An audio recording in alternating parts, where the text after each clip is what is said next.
Okay, I think we're going to start.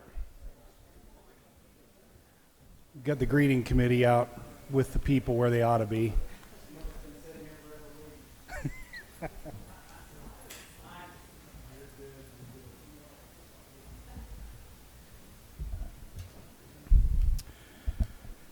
Okay, welcome everybody to City Council. We will not have Council Member Bocut with us, just some health issues, but he'll be back with us next time. Council Member Michelle Randall will be here momentarily. But we've got a quorum, so we will go ahead and begin. Also, just a note, we will not be meeting next Thursday, kind of in conjunction with Pioneer Day. It's actually the day before, but just remember, Council, we won't meet on Thursday. So our next meeting will be Thursday, August 1st. Can you believe it? We're almost to August. So let's begin today. We have Carmela Fitzpatrick from the Unity Church of Positive Living, who's going to offer a thought or invocation today. And following that, I've asked Councilmember Ed Baca to lead us in the Pledge of Allegiance. Carmela. Thank you. We pray in thanksgiving and believe, because it is written that as you believe, so shall you receive. So let us pray.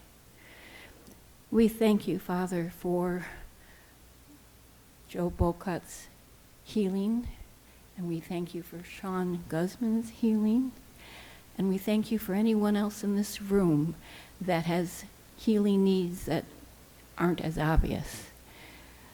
So we know with faith all things are possible, and it can be done right now. And we thank you for the City Council, all the time and effort they put into everything to do everything that's needed for this city, and continue to give them wisdom, insight, open hearts.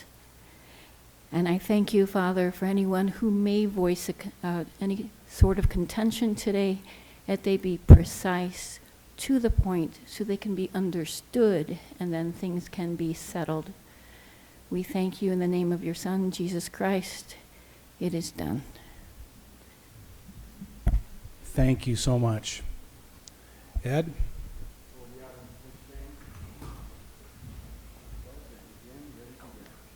I pledge allegiance to the flag of the United States of America and to the republic for which it stands, one nation under God, indivisible, with liberty and justice for all. Thank you, Carmela, and thank you, Ed. Okay, before we get started with the written agenda, Adam, would you like to tell us a little bit about what you've got in your hands there? I'd love to. Council, this is a certificate of appreciation that we received from the Navajo Nation. As you're aware, a few months ago, we sent 2 of our employees in energy services to assist in this project. And I'll just read quickly what this says, but this was really cool. Those that were able to participate reported back to us that it was one of the most meaningful things they had done. I don't want to speak too much for them, but I know that it was impactful for them and certainly for the families that were affected by this. But this says, presented to the City of St. George for your generous support of the 2019 Light Up Navajo pilot project. The dispatch of your electric line crew to the Navajo Nation helped connect 233 families to the grid, the electric grid, for the very first time, if you can imagine that, raising the standard of life for many hundreds more. It says, thank you, your community participation demonstrates the true American spirit of helping one another. And so I just wanted to make you aware of this, and we'll find a great place to hang this, but pretty cool recognition, but certainly much more important and meaningful to have been able to assist. So. That was way cool, and that made the news and everything. It was a big deal, and as you said, imagine some people getting power to their homes for the first time. Pretty cool thing to be a part of. Mayor, I can Yes. actually attest to this. I was in Blanding with Senator Lee's job, and it was about 3 years ago, and a little lady, Navajo lady, was there, and I visited with her and asked her if there was anything that we could do, and she said, I would love power. And I said, you don't have power? Just, no, I'm on a list, and it's been 40 years since I have been on this list with the the nation. I mean, seriously, I thought it was a joke almost, but 200 people, that's fabulous. It's really cool and neat to be a part of that. You know, Mayor, this speaks to the progress of our country and all that's transpired, what makes it so great. I had an uncle who happened to have Navajo Indian blood in him and served in World War II, and the contributions made by the Navajo Nation to our country was quite outstanding. And so this shows you how we continue to develop and continue to even become a greater nation than what we are. Well said. Thank you, Ed. Adam, any adjustments needed to the agenda today? Just one that I would point out, item number 5 has been removed at the request of the applicant. Otherwise, everything stands as presented. Okay, very good. Before we start the agenda, any other announcements or anything, council, that we ought to talk about up front? Otherwise, if you think of any that we need to report on, we can do that at the end. We will need to have a brief closed meeting at the end of the meeting today, just so you're aware. So we'll get to those details later. Adam, you want to begin? I will. So item number 1 is our consent calendar. We have 6 items tonight. We have reviewed all of these. They comply with all of our regulations. These are administrative in nature. Unless you'd like to discuss any of these separately, those could be pulled off. Otherwise, we'd recommend approval of the consent calendar. Motion to approve the consent calendar. Second. Motion made by Jimmy and a second by Ed. Any discussion? Seeing none, all in favor, say aye. Aye. Any opposed? Motion carries unanimously. Number 2. Let's see. Is Shane here? Shane, would you like to give us a background for item number 2?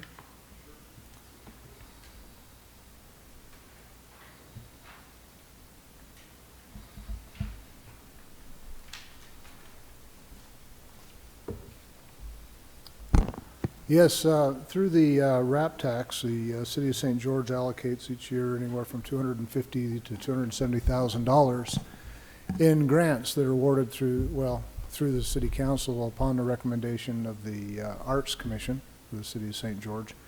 And it's a wonderful program, provides a lot of opportunities for different groups to get startup money, get their programs going, and help existing programs go. We had, this year, we had 29 different arts groups that applied for RAP funding, and all of them received various amounts totaling up for a total of $264,500. And we're very grateful for this, as well as all of the art community and the great work that it does.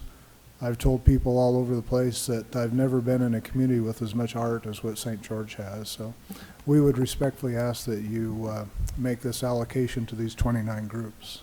Or if you have any questions, be happy to take those. Do we have a list of those groups anywhere? Have we seen that? I believe it's in the packet. You guys have that in your packet? Because I don't. I've got. How did you get it, Judy? You're so good. I would love it.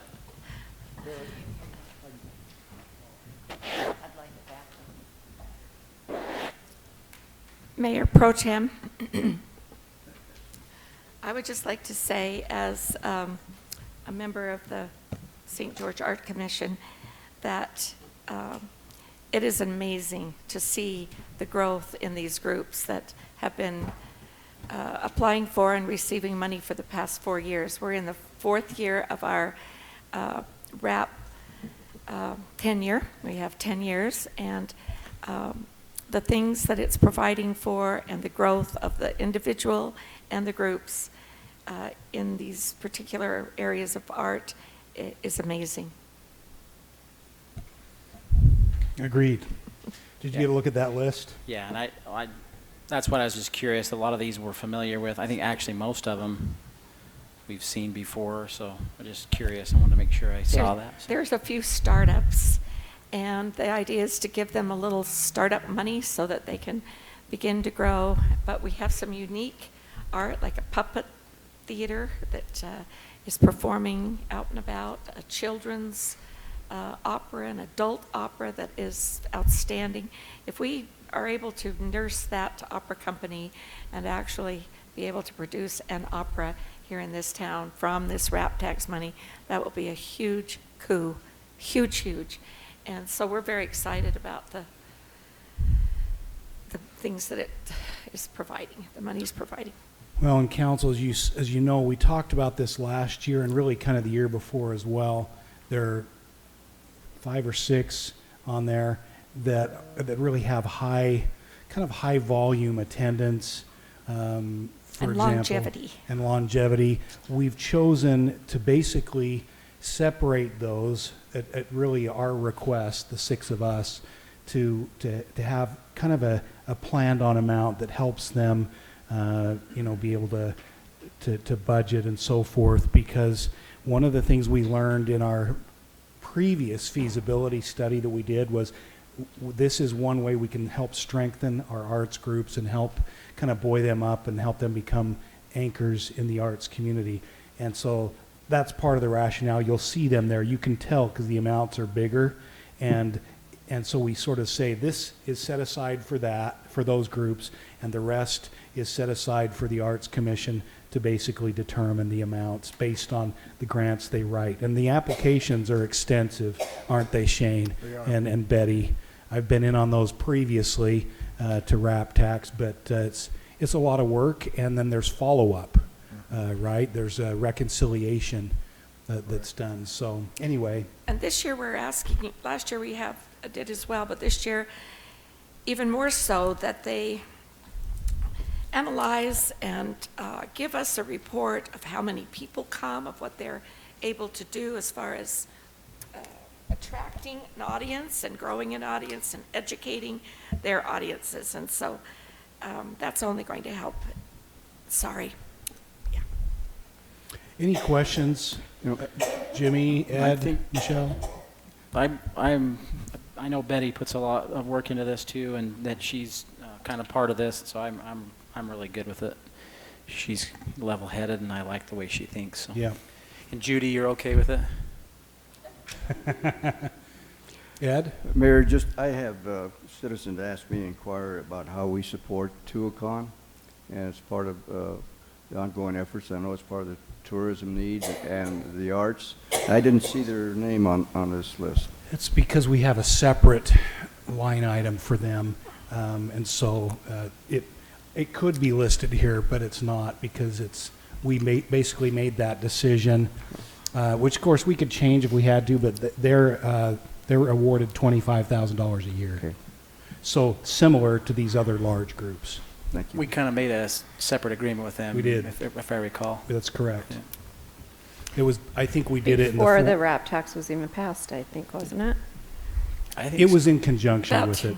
Yeah. simultaneously. But they were, yeah, it really was simultaneously. They were asking, and we sent them to the county as well, Yes. because, and so they get far more from the county than they do from the city. Yes. But, okay, That was harder than you thought, huh, Shane? I'll go ahead and make a motion that we approve the RAP tax grants as presented and approved by the Arts Commission. Second. motion by Jimmy with the second by Betty. Any discussion on the motion? Seeing none, all in favor, say aye. Aye. Any opposed? Motion carries unanimously. Thank you.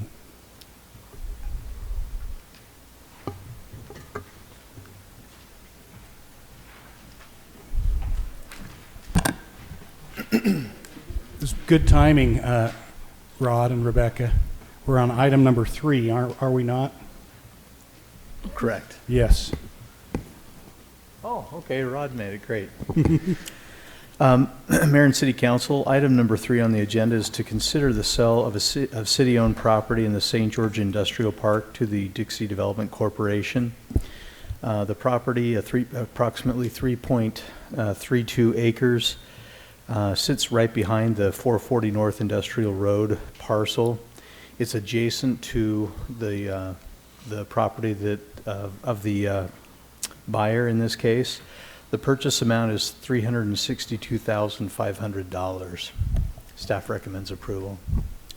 362.5. Everyone, I believe the council, you know this parcel up in the industrial park, decided it was something that would not be needed for city use, but we also did decide that these funds would be kind of put aside for future homelessness or housing Housing. types of, affordable housing types of things. So that would be the purpose. Any questions on this, council? I will make a motion that we approve the property sale on the St. George Industrial Park to Dixie Development Corporation in the amount of $362,500. Second. We have a motion by Michelle with a second by Betty. Any discussion on the motion? Seeing none, I'm going to ask for a roll call vote. All in favor of the motion, starting with Ed, say aye. Aye. Aye. Aye. Aye. Motion carries unanimously. Thank you, Mark. Thank you, Rod. That was easy. Rebecca? Yep. Wait a minute. Jimmy? That was easy. Yeah. All right. The batteries worked. I had to do it. I know. Okay, Wes, go ahead. Okay, item 4 is a request for, to consider a public hearing for the ordinance amending the final subdivision plat for lots 21 and 22 of the Mill Creek Industrial Park by merging the two lots and vacating the public utility easement. So this was the plat. This is the plat right now, and so the request is to, right now there's actually an existing building that crosses the utility easement and the property line. The request is then to vacate that public utility easement and merge the two lots together. This is kind of the ownership of the two lots now. Originally they were two lots here, but over time the yellow has been sold off, and then and this right here, and so really the two lots are like this now. Any questions on this, council?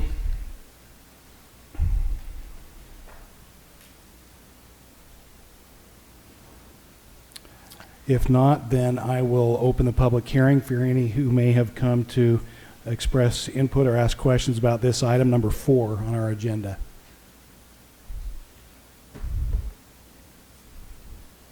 Not really expecting too much action, so we'll close the public hearing, come back to you, council, for your action. Mayor, I move that we amend the ordinance for the final subdivision plat for Lot 21 and 22 of the Mill Creek Industrial Park by merging a portion of the lots 21 and 22 together into one lot and vacating the utility easement located between the lots. Second. Motion by Betty with the second by Michelle. Any discussion? Seeing none, all in favor of the motion, starting with Betty, say aye. Aye. Aye. Aye. Motion carries unanimously. We're skipping item 5, remember? That'll be back to us, I believe, on August 1st. Is that right, John? Yep. And then go to number 6. Number 6 is consider approval of an ordinance to amend the planned development commercial zone for Paparazzi Warehouse Number 2 redesign on approximately 14.7 acres, generally located south of 4771 South Desert Color Parkway and south of the first warehouse. So this is an aerial view, shows the proximity. Here's the 15 freeway. Here's the site approximately right here. And shows the zoning, again, this planned development commercial. And the site here is shown on the general plan. And I'll just stop for a moment and say the council has seen this and has approved it. It was all ready to get a building permit, and then the applicants decided they needed square footage, so it's coming back before you with a third story added of about half the footprint at about 70,000 square feet for office area. So this shows the third floor office area added and the parking that's added for the site. I'll go quickly through these two-dimensional elevations that show it, and the renderings will help a little bit better. I'll stop on this one for a moment just to say the highest part of it is 53 feet, previously approved two-story building warehouse for 40 feet. So this was the old design, and it shows 2 stories, and in comparison, this is the new design that has portions of it with a third level. The third level has some lighting. I'll let the applicant's representative, MRW, kind of elaborate details about that. But this is a concept rendering of what it would look like, and a close-up of that if it's helpful. And then, again, I'll let MRW kind of elaborate on this. I have the material they propose, and they can explain how that works and the illumination with it. I took a couple photos and inserted here. There was a couple people who attended from Sun River, and they had some questions and were concerned. But if you are familiar with driving out on the southern corridor and looking at the site, yes, it's a massive building, but from the distance it is to everything else, it's not overbearing, and there will be a lot of development around here that will be visible in addition to it. So this is on a southern corridor heading to the I-15 freeway. This is showing Paparazzi now. That addition is probably going to be back in here from this angle where I'm showing the arrow. And then if you were leaving Sun River Parkway and looking in the distance, this arrow is resting on Paparazzi in the distance, and it's here. Just kind of moving around the area and showing what it looks like. Here's the off-ramp, and the freeway, the I-15 is over here, and again, Paparazzi, the blue arrow is showing different locations.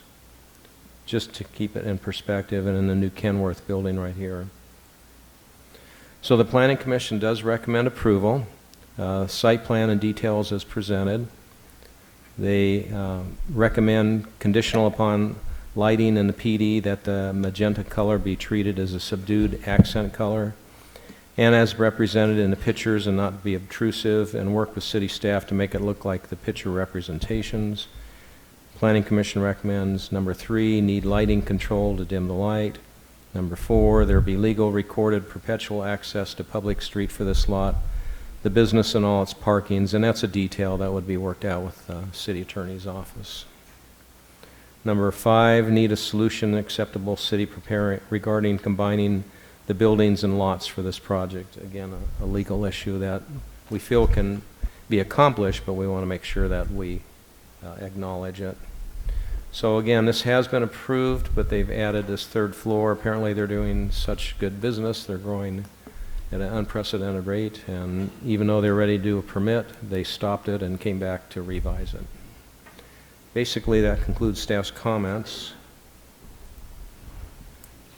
Any questions, first of all, for Ray, and then like to hear from the applicant or their representative if they're so inclined. It sounds like another success story. The Yeah. beauty of this building is think of it as a warehouse.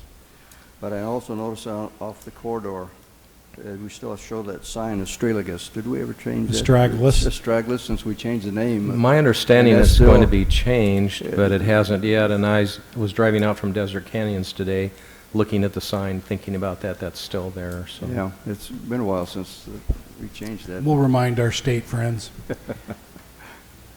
Hey, Ray, sorry, I might have missed this. The existing building there that's now, how high is it?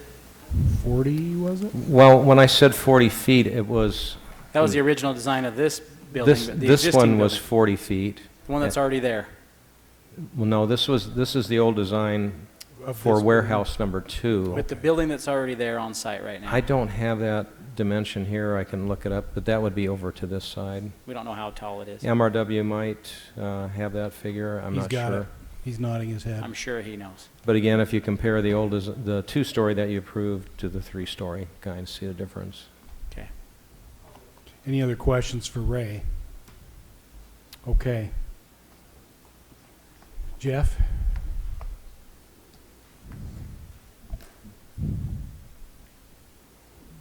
Looks good, Jeff. Thank you. Hello, Council. It's Jeff Mathis with MRW Design Associates, architect for this project. Jimmy, to answer your question, the first building, it actually was taller than our original design for this building at 45 feet. So that high entry on the first building was 45. So this is what, 53? 53. Not 1 much foot higher. difference, yeah. Okay, that's what I thought. Okay. Okay. Um, Thank you. What do you think about the lights, Jeff? I think they're awesome. I do too. I love them, and now pink is my favorite color. So I think it looks Go great. Michelle, yes. And I don't think it needs dimmers on it or anything else. So So what about those conditions? I So- mean, that's what, the Planning Commission had quite a bit of discussion about it. How do I go back, Ray? I forget. Oh, okay. Because I was gonna, some of these examples that we provided, for instance, oh, I thought I had a few more. Maybe they didn't make the presentation. But, they were in your Yeah, packet. Yeah. I think we have them. But just for instance, in this image, I mean, obviously this is a totally different design, but the reason I included it was you can see in the lower left corner, the lights that are on inside shining out are brighter than anything we're doing on the facade. And that's what we're going to accomplish. If they're upstairs and the lights are on, you're going to see, as you would in any building, you're going to see the light shining out brighter than our kind of our accent glow we're looking for. Because we're not trying to be over the top with it. It's just kind of what we're looking for. I think it looks great as you presented it. I do too. And to my knowledge, you're not a, what's the Dark catchphrase? sky. Thank you. A dark sky city at this time, and I think it's beautiful too. Love it. It looks great, and it goes with paparazzi's That's right. theme and Yeah. colors and everything. so- Jewelry. Yep. Great. Yes, thank you. That's what we felt too. Anything else you would say, Jeff, or any questions, council, that you have for Jeff? Jeff, there's going to be a third phase as well. It's on the, Yeah. how much more property? You guys are just doing great out there. They are doing great. They have approximately, probably, that's undeveloped in the property they own, I would say roughly 15 more acres. So there's also talk of, on this campus, let me go back. If you see in this area here, the future development, this 11 acres, they're thinking about some other corporate type of campus things, not more warehouses or whatever, but they've also thought about like a corporate amphitheater, in kind of a grass park area where they can hold big outdoor events. So that's a possibility. In front of the first building, they have quite like 5 or 6 acres there. And that's going to be the next phase, which will be just a primarily office building. That explains the big smile on your face when you walked up here. Oh yeah, this is a great project to be a part of. And they're good people, and I'm They're- sure you enjoy working with them. Oh, I do. It's been Yeah. a pleasure.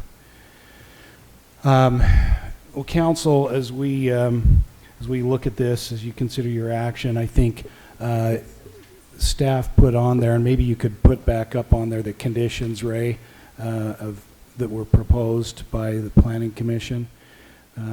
Be interested to know, I've heard a couple of you comment about the lighting, but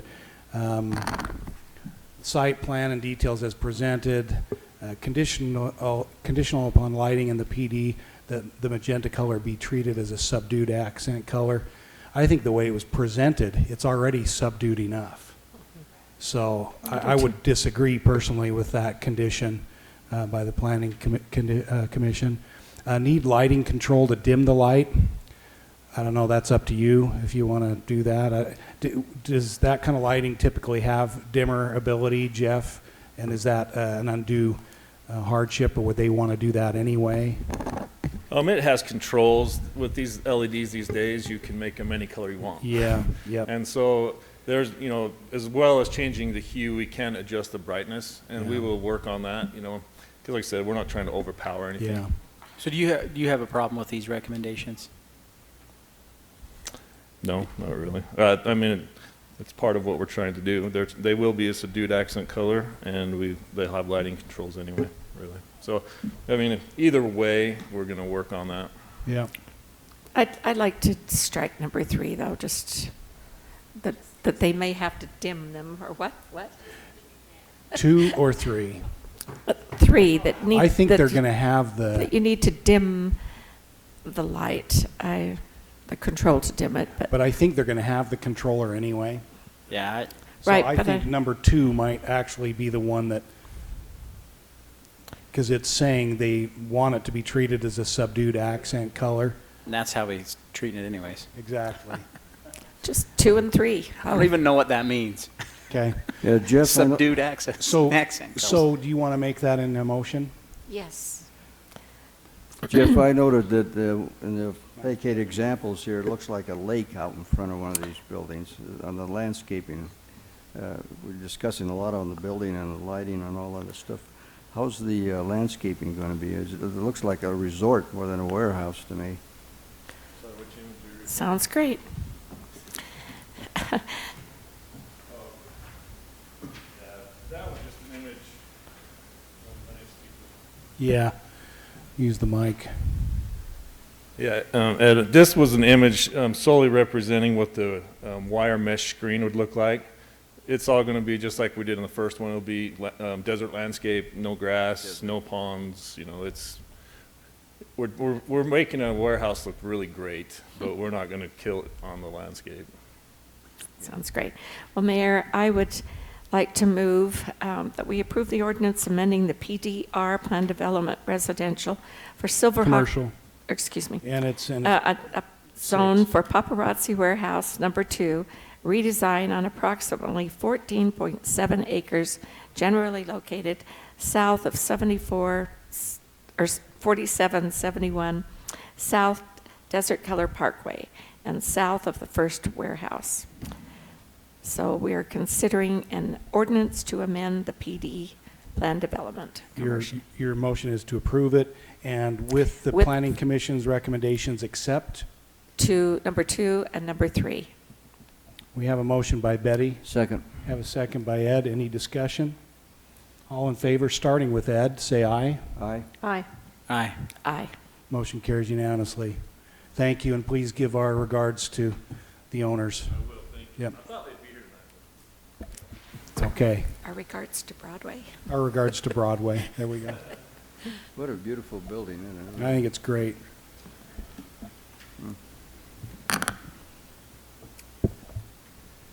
Okay. Okay, go ahead, Carol. Ready for number 7, I guess it is. Yep. Yes, this is to consider approval of an ordinance amending the Planned Development Residential Zone for Silverhawk Townhomes to build a 19-unit residential project generally located north of Dinosaur Crossing Drive and west of 2200 East Street on approximately 1.27 acres. Overall, or an aerial photo here of the general location. We've got, this is Greyhawk over here with Smith's here and Ace Hardware here with Dinosaur Crossing and the river. Just quickly over the general plan, we do have high-density residential, so it does meet the general plan, but we are part of the PDC, the commercial zone here, so the applicant's requesting to change that to residential. Here's the site plan of what the applicant is proposing. This is Dinosaur Crossing here and 2200 East here. Access to the property there are 2 accesses, one here in the back of Ace and then this other one over closer to the Smith's rear entrance. The units, well, let me go back to this really quick. The red line here is a fence. Because this is residential and we've got commercial surrounding, they would be required to put this fence in at these locations. This one is just the applicant's choice to put a fence on that location. As far as all of the development standards, the applicant is meeting all of the requirements. The recreation space, the applicant is proposing to use a portion of the Greyhawk development, the swimming pool area, as part of the amenities for this development. They would like to make this short-term rentals, and they would like to be able to use the pool and the amenities over there in Greyhawk for this. This is just some elevations of the building from different viewpoints. This next one I think will kind of show you a better picture of what we've got. Imagining this is Dinosaur Crossing, this is 2200 East. This is what the development would look like. This is a picture of the location. If you have not been out there, this is the plot right here where they'd like to put it. So this is kind of an idea of what it would look like. Obviously, there will be landscaping and driveway entrances. Just overall aerial with the location of the Silverhawk development. This aerial here is just showing the differences. We've got the residential zones are in yellow and then the commercial in red. And then this is the site here in this corner. It's back up against the residential, but still kind of across the line. We did present this to the Planning Commission. The Planning Commission did recommend denial. They felt like this line, oops, that was the end. They felt like that line on this shot, they felt like this was a definite separation from commercial to residential, and they felt like the entrances were more commercial entrances rather than residential. So they did recommend denial on this zone change. Do you have any questions? Questions for Carol? Carol, Council? go ahead, Mayor. No, you're good. Carol, I just have some folks express concerns on the density and affordable housing for citizens that need that type of housing, and the mixture of short-term rentals. How is that going to work out? We're going to be renting short-term rentals. This is not going to be fixed so that it'll be affordable housing for workforce housing considerations. Was that discussed at all with the Planning Commission? No, it wasn't discussed about affordable housing. The applicant is this project that they're proposing is basically to be short-term rentals. That's the driving. Yes, yes. The Greyhawk is not short-term rentals, but this little portion right here. The other portion, or the other side of Greyhawk, there's Red Hawk, which is also a short-term rental location.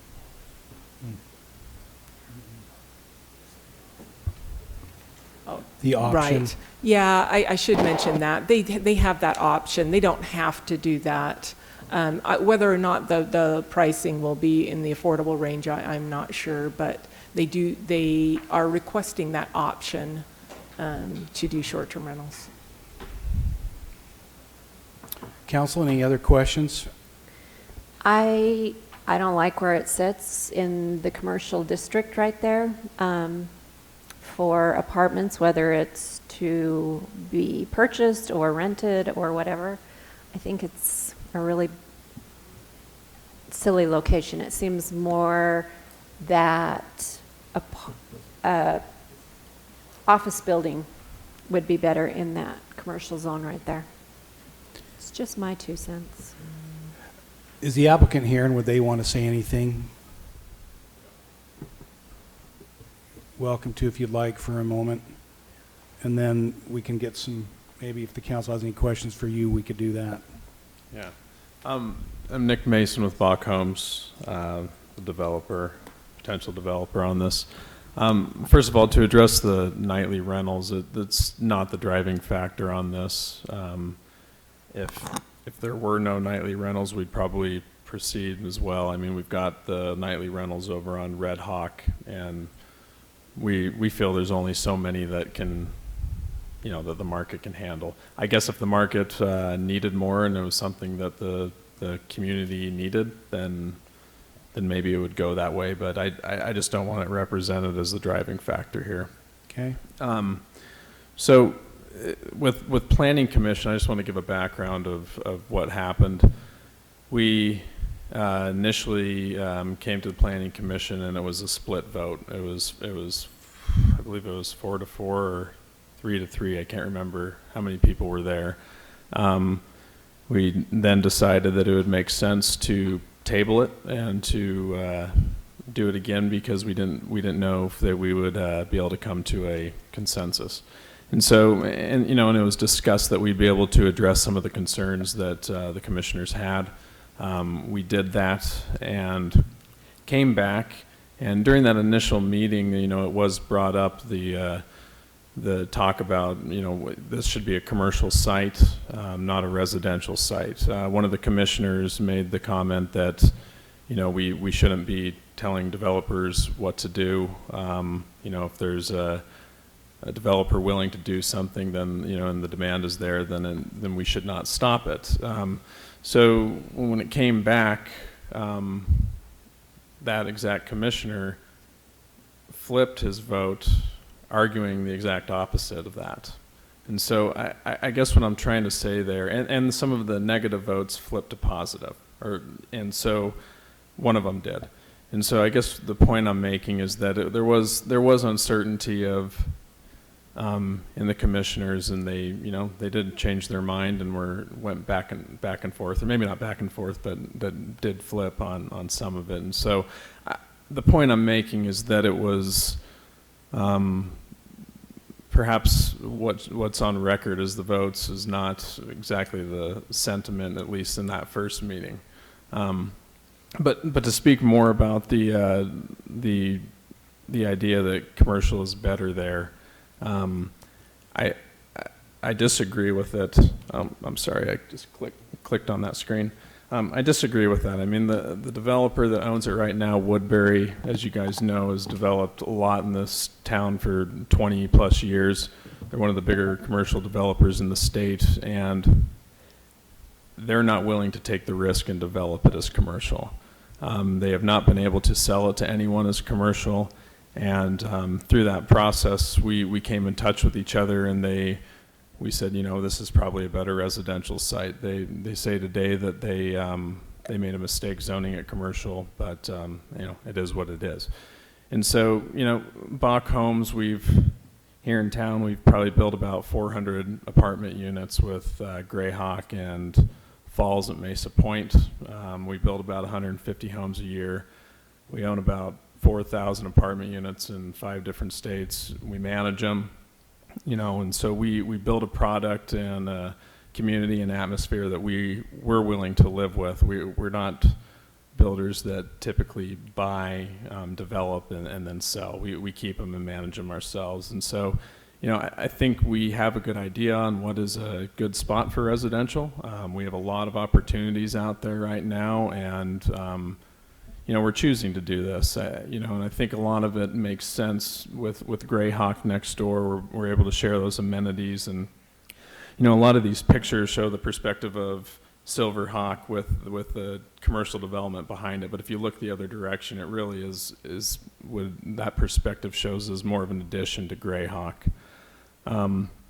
So you know, I have a problem, and I just want to make sure that we don't make a decision for developers that, you know, do this for a living and know. I mean, we really do not feel like we're pushing, you know, against what naturally should happen here. I mean, I brought with me some examples. These are all examples that Woodbury owns and developed. Yes.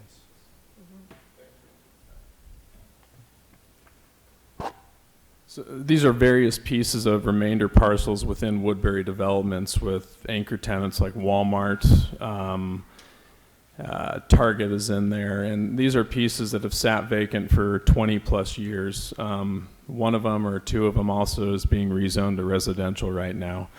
Part of that is because a lot of these commercial developments do, you know, some of these bigger tenants come in and really push how the site plan is done, and sometimes there's remnant parcels that do not, you know, that don't work out well.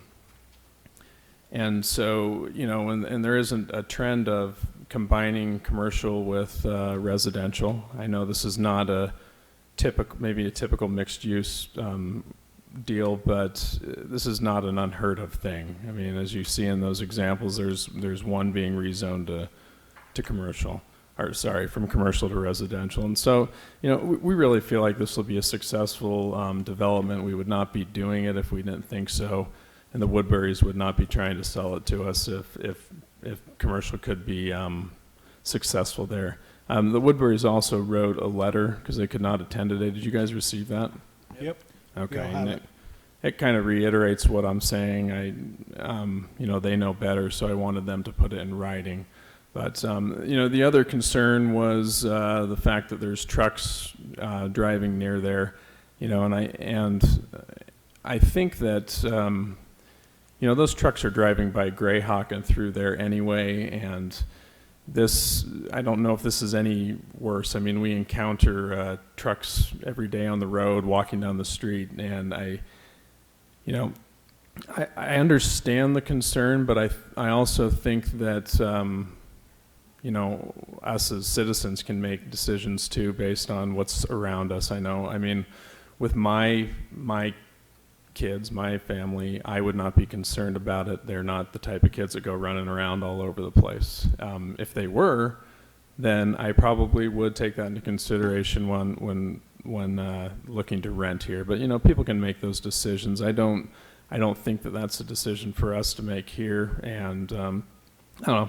I hope that you guys hear where we're coming from, and I just want to make sure that you guys aren't putting the Woodburys in a situation where they're forced to do commercial and have a piece sit for 20 plus years, like those ones in those examples have. When I look at the Planning Commission report on the second page, it says that this applicant is required and does show a landscape buffer and masonry wall separating this development from the existing commercial site. What did you do to have the buffer zone that was referred to here? Is required and does show a landscape buffer and masonry wall. Well, I'm sorry. Is that going to be sufficient? So you got these trucks going in there? Well, I'm not sure what a landscape buffer is going to do about the trucks. I mean, it's a requirement in your ordinance to have the fence there. That's why the fence is going there. We would do it anyway, most likely. So a wall but no landscape of any kind? Well, there's are you talking between the wall and the road? Yeah, a pretty small piece of property there. Yeah, it is. Can we pull up that site plan? Right here? Okay. So no, there's a sidewalk there. Yeah. So the wall will be there. All the landscaping will be inside the fence. So let me ask you this question. Yeah. Because you're kind of putting I understand what you're saying about, rendering that property unusable as commercial. But wouldn't it be fair to say that whoever put the Smiths in there maybe made that mistake themselves? Maybe the Smiths should have been down on that corner, or the design of this whole property. Because it's a pretty square piece of property that now we've said, okay, now it's our problem to say it needs to be residential because the way we've situated the current commercial. I mean, I guess, I hear what you're saying, and I agree to an extent that when a developer knows what should go there, we ought to listen a little bit. But in this case, it really doesn't feel like it fits. It's this nice square commercial property, and then because we've plopped this commercial building right in the middle, because we wanted high exposure, we left that corner. Now what we're saying is not good commercial, which I think maybe that Smith should have been down to the far corner and we would have not had this issue. So I think you got to look at that both ways, to be fair. I agree with you. Honestly, I don't know what the thought process was. I was not there for that. But I mean, say it was a mistake, we still have it here right now. And I mean, doesn't fit there. I mean, we disagree. We wouldn't invest the money in there if we didn't think it fit there. It's just not something we would do. And we can disagree. I'm right, okay with that. And I wouldn't say it wouldn't work there, but you just look at this one aerial and you say it just doesn't look right. Which aerial are you looking at? I'm just looking at the aerial saying here's the commercial center and it's nice little square, and then we have this. We're going to try to place this residential center right on the corner as the backdoor neighbor to Hearst. Well, to Hearst. I can understand that looking from an aerial view, yes. But when you're on the street, when you're there, and you've got Greyhawk next door, the feel is much different. I mean, I get it. Maybe it's not the ideal use, but when you compare it to commercial that is not going to succeed there, with Woodbury owning it and not willing to take the risk, I mean, it is what it is. Right. It's not a reason to leave it vacant. Well, and I'm not fond of the amenities. You have to cross 2200 East to use any of the amenities over at the other place. None of it works for me. Sorry. So that was one of the concerns of the Planning Commission the initial time, and so I talked about a raised crosswalk which does not fit. The staff did not like that, and so what we did with talking to some of the planning commissioners is to put the crosswalk down. Put the crosswalk. Yeah, I should know that by now. right there, putting the crosswalk right there. And what we've done is we've designed the site plan to not be conducive to people going any other way. We've also talked about putting a sign at the end saying, you know, to amenities use crosswalk this way. So, I mean, we're aware of the concerns there, and we feel like we are addressing those with doing those several things.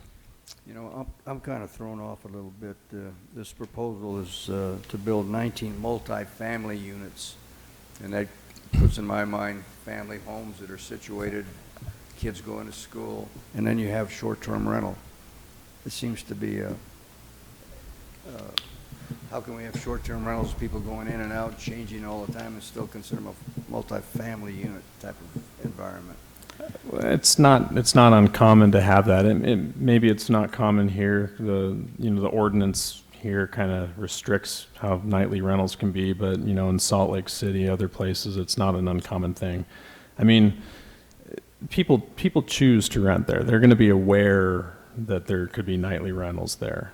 You know, the people that are going in there for a nightly rental are aware that people may be living there long term. I mean, I don't see that as a concern. I mean, people can make a choice of whether or not to live there. And we're willing to take that risk. We don't think that it will be an issue. Thank you. Any other questions for the applicant? Okay. Thank you, Nick. Appreciate it. Any other discussion, council? You know, it strikes me some similar to comments that have been made. I think it's a really nice commercial pad. I think it could still be commercial. I don't think it at all is like the samples that you gave us, Nick, actually. I think it's some of the ones you showed us, they're back in the corner of something. This has good frontage, this parcel.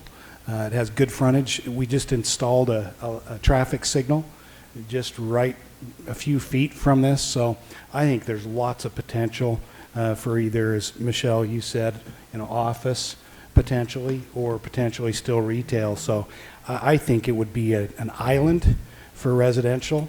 I don't like it at all, but and I don't think there's much you can do about that. I think they would feel like stepchildren over there, frankly. But I leave it to the council to. I agree, Mayor. And Nick, I want to respect the knowledge of the developer saying, hey, we know what can happen here, but and I have a lot of respect for the Woodbury Corporation as well, and they've been around for a long time. They know what they're doing, but I hate to see the blame put on us for this situation, and I still think something can work there. It really seems like an island, like the mayor says, and to change the zoning that we've done, it has to. To me, it's got to be a real compelling reason for everybody involved, and it just doesn't make sense to me. That's just my 2 cents. Happy to have more discussion, but I'm also ready for motion either way, if you're so inclined, council. I move that we deny this ordinance amending the planned development residential for Silver Hawk Townhomes in the Dinosaur Crossing commercial plan development. Second. We have a motion by Michelle with a second by Ed. Any discussion on the motion? Seeing none, all in favor, starting with Betty this time, say aye. Aye. Aye. Aye. Aye. That motion carries unanimously. All right, thank you. Number 8. All right, number 8 is to consider approval of an ordinance changing the zone from RE 12.5 to R110, and that's single-family minimum lot size 10,000 square feet on that R110.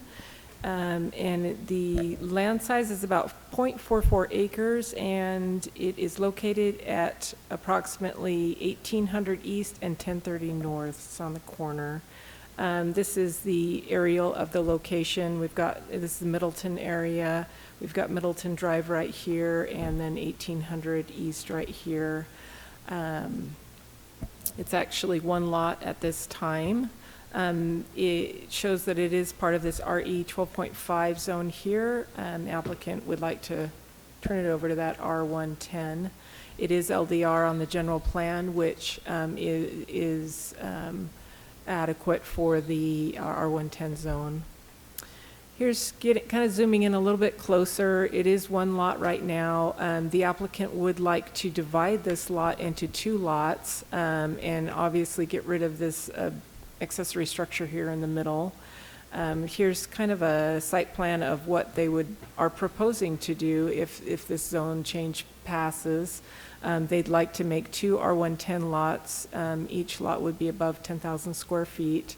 This is the building that would go. This lot right here would have access off of 1030 North, and then this one has access off of 1800 East.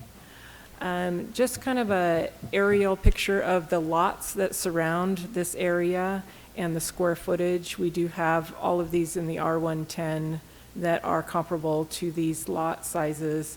This lot right here that's right behind it is the whole block, so it's quite large. And then we've got this lot here that kind of takes up a big area, but then we have some smaller lots here. I do want to mention this little area here, this water storage place here. This is to irrigate these properties that go down this street, and it comes from a spring here in the Forest Park.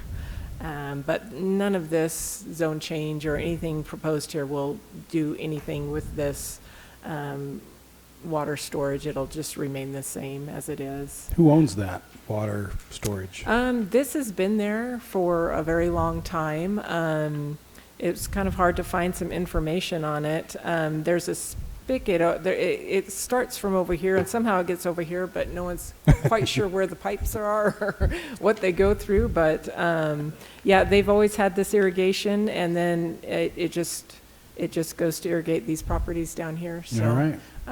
they haven't had any issues with it, and Key is it's not owned by this property owner. no, so- this is owned by this property owner. Gotcha. Or I should say it might be this one, actually. I think it's this one. But yeah, it's all, Separate. the ownership is all, belongs to the people it needs to belong to. And the applicant owns this lot here, so. This is just kind of a picture here just showing the house. This is that existing house. This is 1800 East Street. This is across the street, the neighbors across the street from them.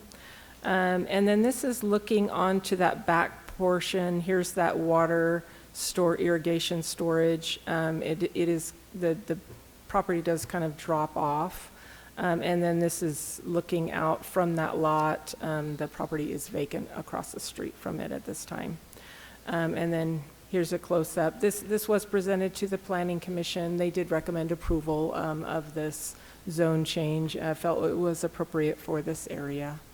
And if you have any questions, I'd be happy to answer. Any questions, council? You all know approximately where this is. Well, there's the address, but. Yeah. So it's it would make the resulting lots a little smaller than what's on the one side, but actually very similar to what's on the other side. Yes. Yeah. They won't be able to have animals. No animals, huh? No animals. That'd be the only thing I'd be concerned of, is it causing any conflicts with the neighbor to the south. That's a good point. If they do have animals. I know a lot of these properties, people are buying them, but they're not putting animals on them, so. I mean, I would just hate to see that made R110 and then 2 people move in there and say, oh, the people next door have horses and they stink. Yeah, Because they will stink, they do that. and And flies. they will say that. But maybe none of them have horses anymore over there. I don't know why you would. There's nowhere. Well, I guess you could ride up there. You could go for a swim. Yeah. Your ducks. Yeah. Right. Other comments? Staff recommended it as well as Planning Commission. Yeah, are you the applicant? Yeah. So I'm planning to State your name for the record. Oh, my name's Edson Zitting, Thank you. and I own the property there. I'm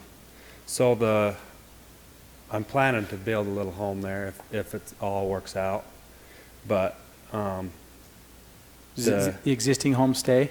yeah, the existing home stays, and then on the 11,400 square foot, I want to build a little home on that. So, They're still going to be fairly good-sized lots, so. Yeah, yeah, just Are over a you quarter acre. demolishing the other existing? stay. the shed, there's a little shop, like it's 16 by 30 It's shop. like right on the property line, And it's the new one. cockeyed from the street and just looks bad, so Okay. we wanted to get rid of that. That's what I And meant. then put a block fence, so the water's kinda out of view and whatever, so. Well, it's probably the kind of home that's needed. It's probably going to be a, you know, kind of in the, if you will, affordable, you know, workforce housing. I mean, I'm not saying subsidized, but it's going to be a nice home on a nice sized lot. It's not too big a lot, and Sure. good neighborhood, so. You Right- own it, you're saying you own it now? Yes, It's right by the park, yep. you know. So to Jimmy's point, you gonna have a horse? No. Okay. Are there animals on the surrounding properties? No, so the next house down, it's actually just rented. It's a rented house. There's really not any way to get like any vehicles or anything back there either. So there's It's not real likely it's to. just a garden Mhm. back there that Okay. they don't really have anything. Well, thank you. Appreciate you coming forward. Any other questions or comments, council? Otherwise, ready for a motion? Seems reasonable. I'll make a motion to change the zone from RE 12.5 to R110 on .44 acres at 1800 East, 1030 North. Second. We have a motion by Michelle and a second, and, okay, we'll go with Betty for the second. Any discussion on the motion? Seeing none, all in favor, starting with Ed this time, say aye. Aye. Aye. Aye. Aye. Motion carries unanimously. Thank you and good luck. Number 9. Item number 9, consider approval of a conditional use permit to allow a steel yard in the M2 zone in the Mill Creek Industrial Park to be called The Steel Yard, located at 260 North, 3050 East Street. So again, on the screen, the location and the request. This, again, is a conditional use permit. This shows an overall aerial of the vicinity, and Mill Creek Industrial Park's here. Most of it's M2 zone. There is some M1. So right here shows where this business is already existing and located on 3050. And then if you look here, just down the street, basically, on 3050, they would like to relocate to a property that's come up because another business has moved out to expand. Again, this is showing the existing location and just kind of a street view. This is what it looks like that is there now. Again, the sign for the steel yard. This is the zoning, the M1 zoning and M2, and this is down the M2 zone. And again, for reference, there's the current location, 3050 East is right along where I'm tracing with the arrow. And then here's the proposed location, again in the M2 zone. This is an aerial view of the property that they would like to go into. And these are some views from 3050 of what that existing building they would like to relocate to looks like. Here's the building, here's 3050. Right now there's some chain link along here and kind of a dirt yard area. This is the site plan that the applicant submitted for the site. Here's 3050 East along here, and here's the building, and then this is that yard area that you saw in the photograph. The applicant submitted this just to kind of show what the inside of their facility looks like now. Work area, storage, metalworking, flatbed truck, and some retail items, kind of showroom that they have that they sell. I'd have to let the applicant elaborate on that. The Planning Commission does recommend approval with the following conditions. The yard is screened with a 6-foot block wall along 3050, which would be here. Again, our ordinance requires anything that is outside has to be screened from sight. But that's not there now, right? No, it's chain link there now, so they they would have to do that to meet the code to screen if they're going to store anything in this area. Okay. Number 2, the lots are combined at the county record of deeds. 3, the entire usable surface of the lot will be paved. 4, site plan showing traffic flow will be required and can't unload onto a public street. Those are the conditions made by the Planning Commission. The reason a conditional use permit came is that it classifies under our ordinance as a steel yard. You saw the existing facility, a lot of it looks to be inside. I'll have to let the applicant kind of address that. But that use does require a conditional use permit, and a conditional use permit also requires findings. You can glance at page 2 of the staff report, and the findings are there for noise, dust, odors, aesthetic, safety, traffic, height, hours of operation, saturation, character, and public health. Those all have comments that the Planning Commission has seen and supported. And then on the bottom of the page 3, after the findings, again, is the comments from the Planning Commission. And I think that pretty much covers it. That's staff's comments. Questions for Ray? Yeah, go ahead. Ray, it says no chain link fencing is permitted along 350 East, and staff recommends storage yard will need to be screened. What type of screening are we talking about? What's that going to? Well, here's what it looks like now. It's, again, it is an industrial road, even though it has, industrial zone, even though the road has the feel of commercial along there. I know, I see a lot of chain link fencing around there, and yet it's not. You may have some existing non-conforming, but if they're going to come in here and have a conditional use permit for an approval, then they'd have to meet the code and be able to screen this so it wouldn't be seen. So and the code doesn't allow just chain link with slats in it, so it's got to be something solid. I mean, in reality, it could be vinyl, it could be wood, it could be block. It needs to be something solid for screening. They'll come back to you. So, Ray, are there 2 lots there? The condition that the lots are combined, does that mean there are 2 lots there? I believe there are. Okay. So Well- is the applicant okay with those Planning Commission recommendations? I mean, I think they seem reasonable. Well, we'll have to let them come up. And Okay. I think you can kind of see the lot configuration here. I'm sorry I didn't mention it earlier. Typically, this is taken, cut and pasted off our GIS, and the white lines represent the property lines, and it looks like we got a triangular piece here and the rest of the property. I think it was probably requested to clean it up. So, Wanting to get that triangular piece into. yeah, I think that's what it was. And you can see that there's a wash area here in the back. A lot of that's part of it, but still technically to make it one lot. Good questions. Any others? Maybe we could hear from the applicant for a minute. Make any comments you'd like to on what's been presented and what's been recommended. Just state your name for the record. Tim. Sure. I'm Tim Timmons. I'm with the Steel Yard. So we submitted this conditional use permit so that we could operate there. We're operating, half a mile up the road from there, and so we were, the pictures that you're seeing on here are a little misleading. They're the previous business, that Straight Stripe, that moved across the street, and for us, we are commercial. A little bit of industrial with our steel and stuff, and so it was for the retail that we needed the conditional use. As far as how we were going to use it, so I don't have a problem with. I've got a site plan for them. They mentioned something about don't offload on the streets, but the reality is with the arrow here, all the vehicles come in here, offload here, and then go back out the same place. We never have anybody on the street, even in our current location. As far as the block wall, if I understand correctly, is for an area that's being used. This gravel area we're not going to be using. All of our traffic comes in here. The gravel area is actually just used for vehicle turnaround.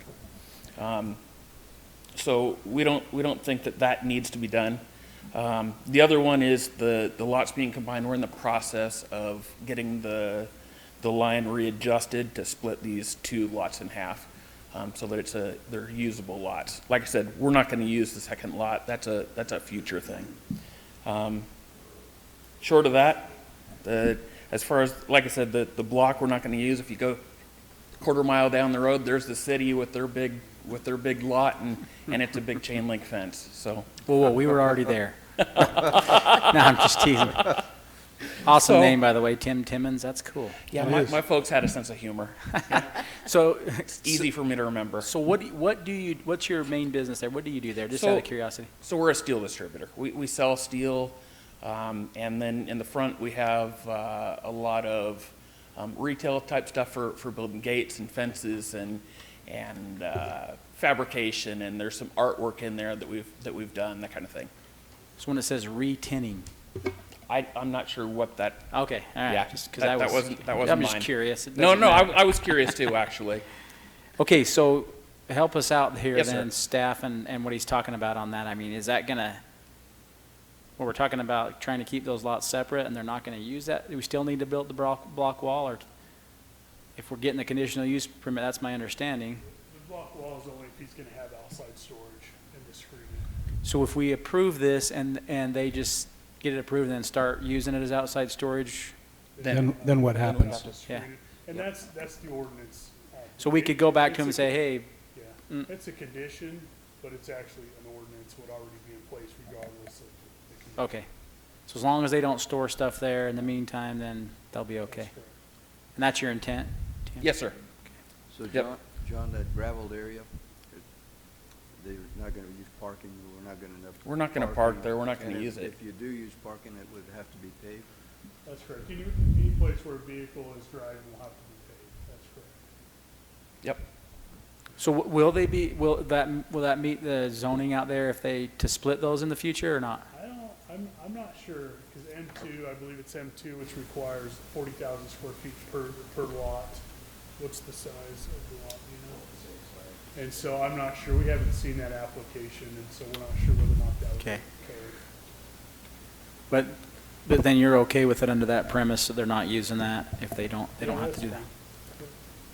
Meets the ordinance. Okay. Sean, any legal Yes, sir. concerns? I think they've addressed all of them. Okay. John is correct that it's part of the ordinance. I think this just kind of reinforces the property owners that if they start storing up there, they'll do that. Requirement. Mayor and council, you know, Tim Timmons knows his business. I don't. We kind of get a feel for it. But I put this photo in here because looking at this and looking at the aerial, I don't see any outside storage yard. But again, it's a steel business, so that's why we posed the question. And as you've already talked about, if it was stored outside, it'd have to be screened. So we just want to make sure we cover bases. All right. That was in the previous, where your previous location is, right? Yes, You sir. don't have outside storage. Yes, sir. In fact, I think, maybe it's the other way. Okay. Yeah, so here shows some of the steel storage, and it's all inside. So we're okay with all the conditions. We can leave the conditions in there. They just got to know. Perfect. It's just that some of them aren't going to apply right now. Yeah, right now. Exactly. Yep. Okay. Anything else you'd like to say, Tim? No, I don't have anything else unless you guys have something. I think we're good. All right, If you're thank you. Thank you. Ready, Go ahead. then I'll go Yep. ahead and make a motion that we approve for Tim Timmons, because I wanted to say that again. The conditional use permit for the steel yard in the M2 zone in the Mill Creek Industrial Park, the steel yard at 260 North, 3050 East. Second. We have a motion by Jimmy and a second by Ed. Any discussion? That includes the conditions that we've already Yes, mentioned. including the conditions of from the Planning Commission. Very good. All in favor of the motion? Let's see, this is a conditional use permit. All in favor, say aye. Aye. Any opposed? Motion carries unanimously. Good Thank luck. you. Yep. It's awesome. Yeah, that sounds heavy. Hot. Number 10, Ray. Mayor and council, I'd like to read number 10 and 11 together because they've been combined in a staff report. They're separate items. You'd have to have separate motions. This kind of sounds yummy, but Yeah. go ahead. I've been Sakura. waiting for this one. Number 10, consider a conditional use permit for the height of a proposed Sakura Japanese restaurant to be located near 1100 East and St. George Boulevard, and the property is zone C2. And then I'm jumping over to 11 to read it in. Consider approval of a building design conceptual site plan for a proposed Japanese restaurant to be located, again, near the same location in the same zone. On the screen, this is an aerial view. You can see the 15 freeway here. You can see St. George Boulevard. This kind of a light yellowish greenish color shows all of the property of the site itself. And you'll notice, and you're probably aware, I'm pointing to the asphalt on St. George Boulevard, but then you have a property here that is going to be highlighted even better in the next slide. That's UDOT property. So what I'm trying to point out is you've got this Sakura restaurant site, property line ends here, then you have UDOT right away, and then you have the right of way for St. George Boulevard. So this shows the C2 zoning, and Tabernacle's down here, the existing RV business is here.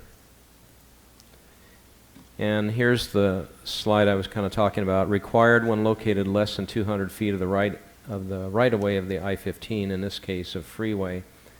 So this little red line here to the freeway on-ramp is 185 feet. So that's why you're looking at the design review, the site plan review, the elevations, the colors, materials, and everything.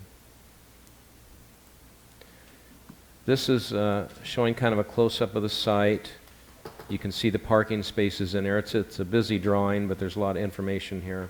And then here's the property. I'll show a better close-up in a moment. And this is just kind of, this is the parking lot for the proposed restaurant. And here is the restaurant itself. Now there's a lot of outdoors parking that is proposed here. And you'll also see, if you haven't already noticed it, there will be some garage underground under the building parking also as part of this project. So this is the view looking west from the I-15. Shows the restaurant and the multi-levels. These are kind of decorative gabion with like a river stone in them. You've probably seen them a couple of different places around town. I think they've got them several new buildings that we've approved recently, and also over there at Viva Chicken, I think they have a part of landscaping, the middle. Feel like it's a nice look, a lot of articulation, very interesting. Up here is St. George Boulevard. You can kind of see the cars. And this is showing kind of diagonally where St. George Boulevard would fall in. Remember, this isn't to scale, of course, but there is an area of right-of-way for the boulevard, and then property of UDOT, and then the property begins for Sakura. And then this is a view from St. George Boulevard. So we've got views all the way around. Again, you can see the creative gabions that are used here for retaining walls. And finally, another view from the property looking west, to the west, looking east. A site plan is shown here. And you can kind of see what you're looking at here is underneath the building under the restaurant is the indoor parking or the garage parking. And I put this together to kind of illustrate an idea to you that here is St. George Boulevard. Here's the UDOT property, which actually slopes down. And you can see the property, and I know you're aware of it, it's much, much lower down, and it's being built up. But if you were to project from the grade level of the boulevard across, then you're only going to be looking at about 15 feet of a building itself. You're not looking at a 2 or 3 story building from the boulevard looking up. So we feel it would be attractive, fit in, but it's not going to look unusual on the skyline compared to other buildings. But if you get down to the property line itself and you go at the highest point from ground level up, then you're looking at 46 feet. This is just a cross section. There were a lot of different ones, but this is kind of showing the garage is down here at the first level, or considered almost an underground level or a walkout basement type level. And then you've got the restaurant up here. The garage is about 14 feet. The restaurant itself is 28, but when you add the two together, that's when you come up with the 42. So this is, again, a building design conceptual site plan and conditional use permit. And this is looking down at the area right in here where it's proposed to go. And magically, the restaurant has just appeared. I didn't get credit for doing that graphic, so I wanted to highlight it. I'm going to jump to the staff reports, or the staff report under 10. And I won't read it all, try to be brief, but there are 2 related cases for this project, and the case numbers are given. They're both presented together. And a lot of information on the location, access, etc. I'm going to jump to page 2. And I won't read all of this, but this is just put there for your information. The ordinance that requires the building design conceptual site plan is put there on the top of page 2. And then the reason for the conditional use permit is placed there at the bottom of the sheet. There's a lot of dimensions here for the height. I think I kind of gave you a summary already, but it's written out there at the bottom of page 2. Page 3 talks about design. Building consists of lower level parking garage with concrete floor, walls, and steel support. Exterior concrete will be exposed architectural board form. Upper level restaurant is of wood frame construction. The exterior will use cementous stucco as a primary cladding and steel metal panels as a secondary cladding. Vertical metal fins, rock-filled gabions, again the river rock in them, will act as accents to a modern design. The parking's been calculated, looks to meet and exceed the requirements. And on the bottom of page 3 is an example that was given to the Planning Commission of a possible motion, also on page 4. The findings are on page 4 and 5. But finally, page 6 shows the 2 motions that the Planning Commission made, recommending both the design review and finally the conditional use permit. So I rushed through it, but that concludes staff's comments.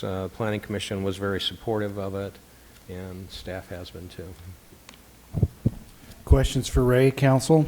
You know, Ray, this has been a while coming. I know I occasionally speak to the owner out there, and they're kind of excited to finally get this thing going. So you're going to have the entry to get into this, of course, is going to have to be off Tabernacle, 1,000. Yes. So there will be no, I probably should have focused and mentioned, I kind of took that as a given, but UDOT will not allow any access off the St. George. It wouldn't be safe, and yes, you have to go down 1100 and then go down to Tabernacle. Well, one of the things I thought of, you know, there's a pretty popular eating establishment, and you got 21 parking spots underground. So out of the total 104, is that going to be enough for this place? I mean, it's pretty. It's hard to get in and out of there. We have the numbers here for the outside and the underground or the garage parking, and it does meet the requirements. There's a total of 104 spaces, I think you just mentioned. Yeah. And again, you said 21 in the garage and 83 outside, but they meet the requirement of the ratio 1 to 100 for a restaurant. So, well, there sure are hard-working folks that own this, and that they sure give good service to the citizens of St. George. So it's very positive for them. I think it's a really nice use of that that lot, you know, compliments to the architect. Is that Derek or is that you, Jeff, or a combination? That's pretty impressive. I like how you're using, because it's such a, you know, it's a hole. I mean, and so to bring that up, and I'm not concerned about the height. I'd be okay if it was higher, because I think, you know, you got to get it up out of there so people see it, and it is a little tricky. You got to go around the block, but no matter what goes there, that's, you know, and the property owner, you know, we want them to be able to develop. I'm glad to see something being proposed there. I think it looks great. But anything you'd want to say, Jeff, representing the owner? Or? No? Okay. You could have brought samples. Oh, yeah. Well, it's just, I think it looks great, and it's good treatments and good elevations. I think that's going to be a nice entrance to the, you know, one of the gateways of the city. So anyway, council, any questions or concerns? We will need 2 separate motions, as was mentioned. Maybe first, if you're so inclined, we would be granting the, I guess, does it matter which way? So conditional use permit for the height, as has been presented. If you're so inclined, I'd entertain a motion approving that. So moved. Second. Motion by Michelle with a second by Jimmy. Any discussion? All in favor, say aye. Aye. Any opposed? That motion carries unanimously. And now, the building design conceptual site plan. Do we have a motion to approve that as has been presented? I make the motion to approve, Mayor, as presented. Thank you, Ed. Motion by Ed. Second. Second by Jimmy. Any discussion on that motion? All in favor, say aye. Aye. Any opposed? Motion carries unanimously. Thank you. Look forward to it. Number 12.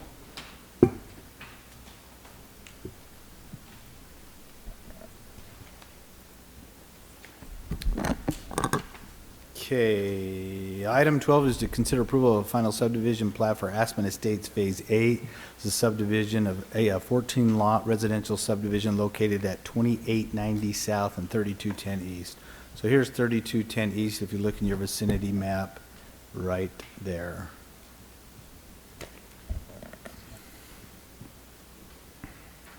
That's it? That's It's it. a final I plat. told you I'd be done in 2 minutes. Motion to approve the final plat for the Aspen Estates Phase 8. Motion by Jimmy, second by Betty to approve this final subdivision plat as has been presented. Any discussion? All in favor, say aye. Aye. Any opposed? Motion carries unanimously. That was tough. Let's see if you can keep this next one even shorter. Okay, item 13 is a request to consider approval of 14-lot residential subdivision again for Aspen Estates Phase 10, located at 2890 South and 3330 East. So Phase 8 was right here. Phase 10 is just directly to the east of it. What happened to Phase 9? It's hidden somewhere. Sure where Phase 9 is. I'll go ahead and make a motion that we approve the final plat for Aspen Estates Phase 10. Second. Motion by Jimmy with a second by Ed. Any discussion? All in favor, say aye. Aye. Any opposed, say nay. Motion carries unanimously. Okay, anything else, before I request a motion to go into a closed meeting, anything from the city attorney, city manager, first of all? An open meeting? No? Betty, any reports? Not this time? Not this time. Okay. Jimmy? Could, but I won't. Nope. You have only report. You stated the whole We meeting. did DTEC yesterday. You know, Mayor, Held it out at the airport, by the way, and they were impressed, weren't they, Jimmy? Yep. Anyway. Mayor, I'd just comment on what a good guy our city attorney is. I know that Michelle indicated her new favorite color is pink, and he strived to get a pink shirt here to wear today, and this is what he got. I was kidding him. I said, Sean, you got to iron them before you take them out of the package. He said, I wanted to make sure I was supporting Michelle. Yeah, he did. That was Very neat. sweet of him. Yeah. And our Pink right two in the there. front. Way to go. The He's a pink good guy. stripes in my shirt. I was looking for pink, but I don't, Pink socks. yeah. We're glad you're here, Michelle. Thank you. I'm glad to be here. Mayor, Yes, sir. I'm not sure we need a closed session. I think we could probably do without. Okay, I think we could probably just visit with each council member separately. okay. Save some time. Well, let's do that. We're all in favor of that. Any other reports, Michelle? Nope. Ed?